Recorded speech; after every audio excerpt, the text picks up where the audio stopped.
What is the angriest your wife has ever been at you, and what did you do? I threw a steak out the window. Last night, my wife's boss from her brand new job invited us over for dinner. On the drive over, my wife reiterated many times to me just how important it was to make a good impression. I scoffed and arrogantly informed my silly wife that I always make good impressions. My wife's boss is a single lady in her 50s, so it was just the three of us.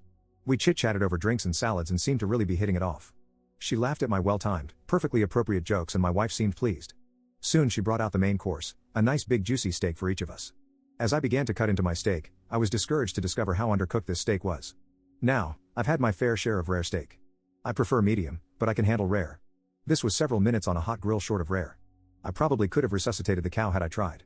Instead, I sat there fidgeting with my knife and fork, worrying about how I was going to get away with not eating this steak.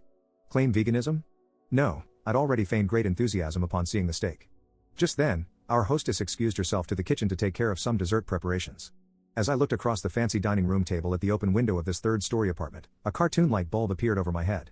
I knew I had to be decisive, realizing that she could return at any moment. I committed.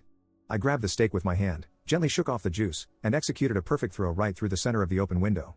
Here's where I messed up. Big time. The window wasn't open. It was the cleanest freaking window you've ever seen in your life. That is, until my mostly raw slab of steak slammed up against it and slowly slid down, leaving a trail of bloody juice in its wake. My wife, whose steak was a nice medium rare and was unaware of my predicament, turned, jaw dropped, and stared at me like I was an alien from another planet. This look then slowly morphed into more of a "there is no place on this planet you can ever hide from me" expression of demonic anger. My wife's boss heard the thud of the steak on window impact and came quickly. She took in the scene, the steak sitting on the windowsill, the blood trail, my empty plate, and then gave me an inquisitive, puzzled look. I just didn't know what to say.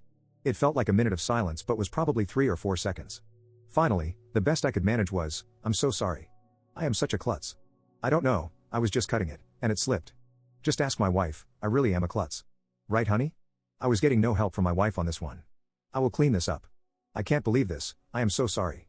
Both women continued to stare at me like I had escaped from the loony bin, as I smeared the blood around the window with my cloth napkin, dusted off the steak, and continued to mutter my incoherent explanation. I knew no one was buying the story. I knew what I had to do. I sheepishly returned to my seat and proceeded to eat every bite of that disgusting, cold, chewy, bloody, raw steak. I remained pretty quiet the rest of the evening. My wife's only 2 words to that night after the incident are "I'm fine." The next day I got a text from my wife. "Good news, my boss and I just had a good laugh over how much of an idiot you are. I hope you know you will never live this down. I love you, you moron."